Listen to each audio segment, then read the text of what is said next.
Så har vi gått i 11 timer og 19 minutter og nesten 33 kilometer. Og nå er vi på parkeringsplassen. Og det føles egentlig ganske bra. Ganske rå tur egentlig. Nei, vi skal ikke på den flate, vi skal opp i dalen, vi. Knutsålstien. Vesle Knutsålstien der borte. Jeg kan komme og hjelpe deg. Jeg kan komme og hjelpe deg. Nesten så du forsvinner.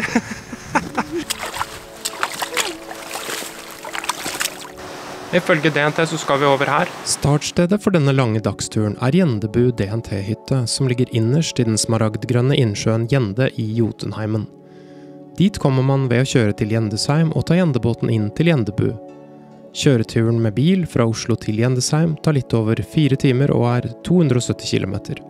For de som ønsker å ta buss, kan man sjekke ut Valdresekspressen sine rutetider på nor-way.no. Det kan være lurt å sjekke gjende.no for informasjon om Gjendebåtens båttider, og bok gjerne billett på forhånd i høysesong.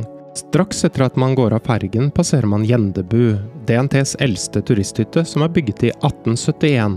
Fra Gjendebu setter man kursen sørøstover i retning Torfinnsbu.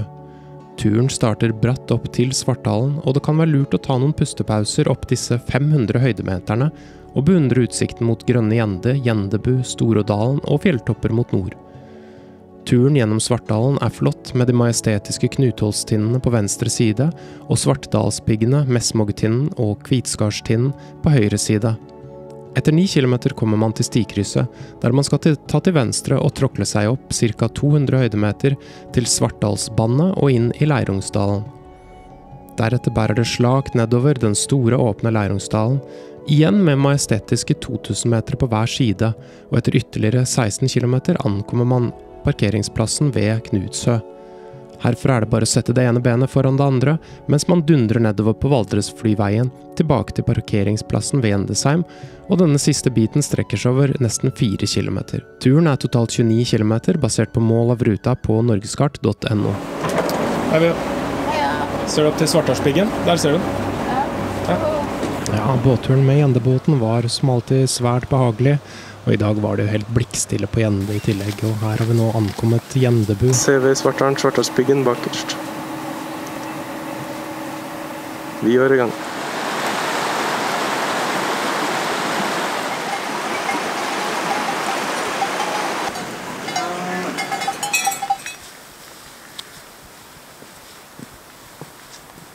Det er bra, vi jo.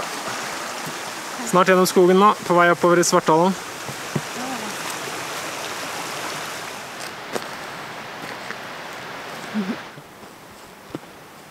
Her begynner vi å få utsikt.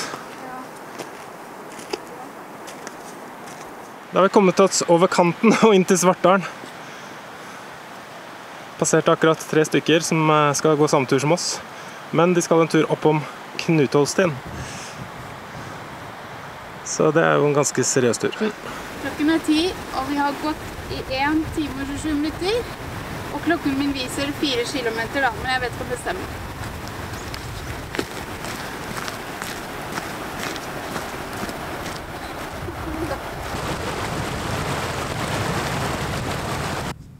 Det lysner i nord. Ja, la oss få den blå himmelen hit også. Det hadde vært noe.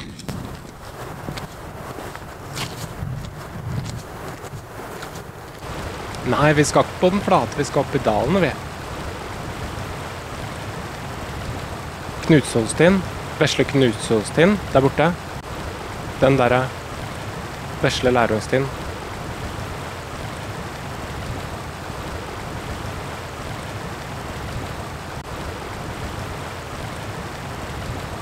Det var godt.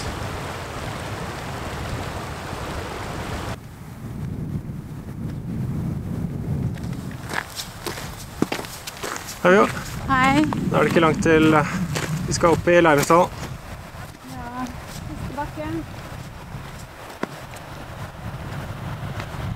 Da begynner vi på oppstigningen til Leirungsdalen. Nå er vi på 1496. Og vi skal opp til 1650 eller noe i den duren. På vei opp denne bratte skråningen støtter vi på flere planter og vekster og blomster, så det var tydelig at de trivdes her. Både rosenrot, fjellsvever og blåklokke.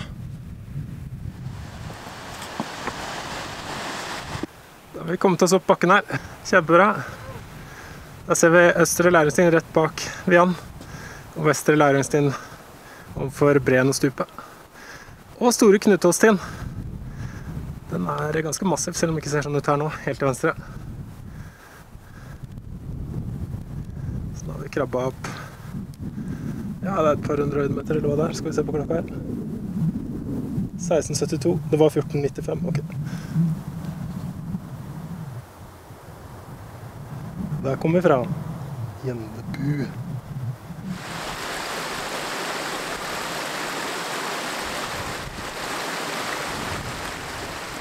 Ja, det var fascinerende å se de store irrgrønne mattene med kildomose her i Læringsdalen. Tyder på kildefremspring og mye rent vann.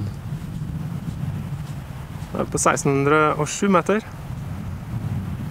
Og vi har langt igjen.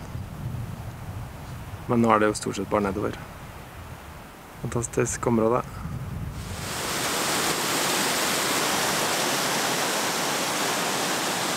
Ja, bekken ned fra Skarvflyløyftbrean skulle vise seg å være ganske tricky å passere på grunn av mye vannføring og ekstremt glatte steiner.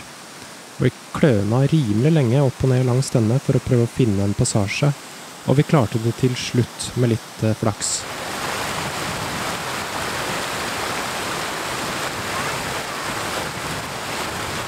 Jeg kan komme og hjelpe deg. Jeg kan komme og hjelpe deg.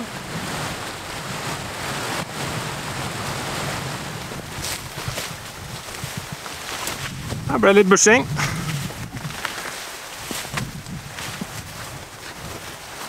Nesten så du forsvinner.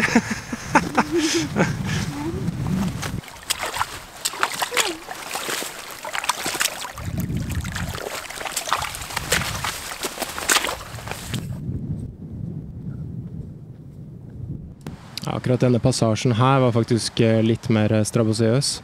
Her må man jo faktisk tråkle seg gjennom et ganske heftig stryk. Så her tok vi på oss regnbukser, tighta det til rundt skoene.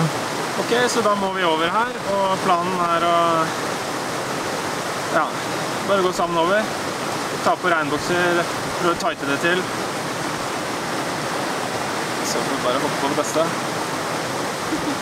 Ja, vi kom oss over elven. Vi gikk hånd i hånd rett og slett. Rimelig tight grep. Og elva dro faktisk litt i oss. Ja, det var mye krefter. Voldsomt. Ja, det var faktisk litt krefter. Det er ikke tull engang. Så med Gore-Texen godt surra rundt anklene, så tok det i hvert fall 3 skritt før vannet begynte å strømme inn, så det var jo hyggelig. Og nå bare skulper det sånn bitte lite grann lett oppi støvlene her, så det er faktisk ikke så gærent. Vian har fått nye sokker, størrelse 46. Så se hvordan det går. Men det er ikke så langt igjen. Det er bare den litt uendelige distansen som vi ser midt i bildet her. Ja, man må også belage seg på å vasse over en del bekker på denne turen i Leirungsdalen. Heldigvis er det bygget en skikkelig bro over Leirungså. Her er det mye vannføring, så det hadde vært gøy å plaske over her. Her ser vi for øvrig Surtningsui bak i bildet.